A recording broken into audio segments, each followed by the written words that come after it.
Bonjour Elisabeth. Bonjour Cécile, vous avez dit le mot interdit? Oui. Bah. J'aurais pas dû le dire, j'ai 10 000 euros d'amende. Ouais. Voilà. Bon, alors Elisabeth, vous avez regardé le président de la République hier soir. Comment l'avez-vous trouvé alors? Bon, d'abord, je dois dire que je l'ai regardé, j'étais pas complètement excité à l'avance parce que d'abord ça devient un peu routinier et puis Oui. en plus le suspense est un peu gâché par ce festival des fuites, des hypothèses, des ballons d'essai. Alors bon, tout de même, il y a moins de pathos que d'habitude, il est pas monté dans les aigus.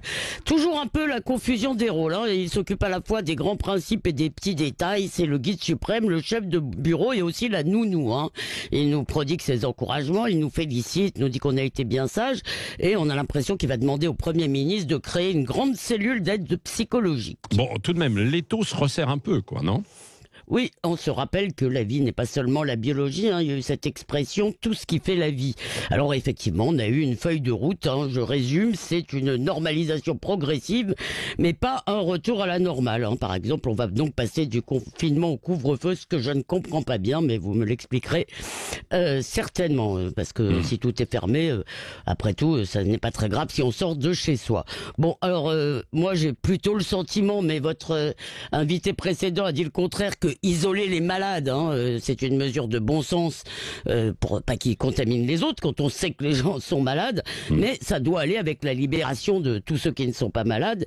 Et en plus, le Conseil constitutionnel a estimé en mai que obliger les gens à rester chez eux, ça s'assimilerait à une détention. Donc rien ne dit qu'il acceptera cette fois.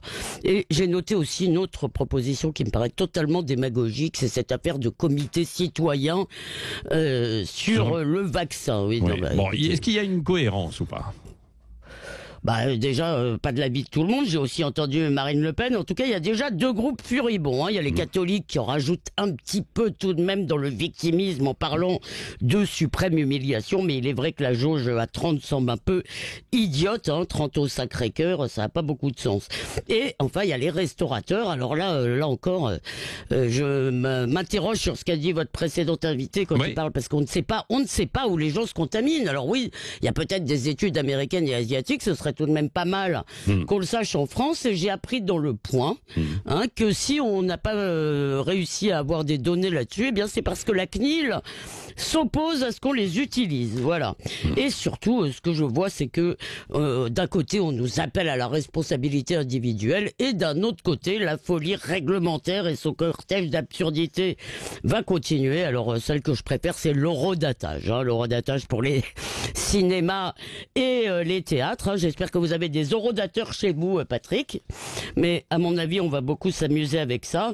Et bien sûr, les ministères, les services du ministère de l'Intérieur, qui n'ont sans doute pas de choses plus urgentes à faire, sont certainement déjà en train de nous pondre de nouvelles attestations avec de nouveaux motifs de sortie dérogatoire, comme acheter des souliers. Ça, c'est pour vous, Cécile. Aller chez le coiffeur.